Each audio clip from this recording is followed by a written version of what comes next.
is preparing a presentation for his daughter.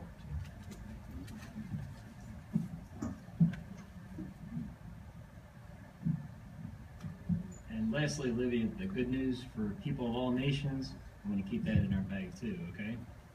All right, so I think that's pretty much got our bag ready. We're prepared in that regard. Now we kind of have to figure out what we're going to say, right? Have you had the opportunity to look over the magazines? Yeah. Yeah? Did you pick one that you wanted to try to feature?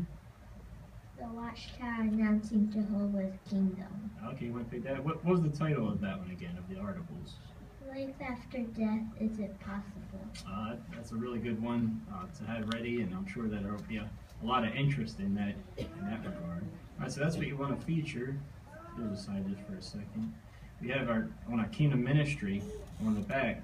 We have the sample presentations, and here's the one for the Watchtower. Okay, so maybe it'd be good for you to go ahead and read through that, and I'll read the scripture, and we'll just do it with me. Okay.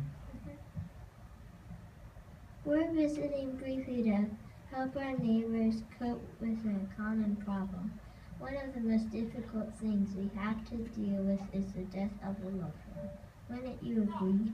I'd definitely say that's the case, sure. Notice this encouraging promise from the Bible. It's at Revelations 21, verse 3 and 4. With that I heard a loud voice from the throne say, "Look, the intent of God is with mankind, and they will reside with him, and they will be his people, and God himself will be with them, and he will wipe out every tear from their eyes, and death will be no more, neither will mourning, no outcrying, nor pain be any more.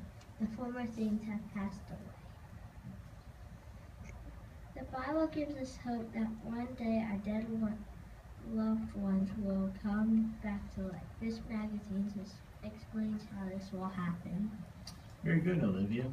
Now, if you notice, what are these called here? Sample presentations. Right, so does that mean that we have to say them exactly as they appear? No. No, they're just a sample, something for us to kind of go a little bit by, but we want to try to do what with this? We don't want to say it exactly like it is. What do we want to make it? We can put it in our own words. Right, and when we put things in our own words, it'll come across a lot more natural and we'll be a little more relaxed. So I think it would be good, maybe during dinner tonight, we could talk about some of the ways that we could put this into your own words as well, okay? And you did an excellent job with it. One other thing that I just wanted to mention, when we go out in the ministry, what do we always want to have on? A smile. A smile. I know that can be a little hard because you're a little shy, but people want to see that beautiful smile, and it lets them know that you're interested in them.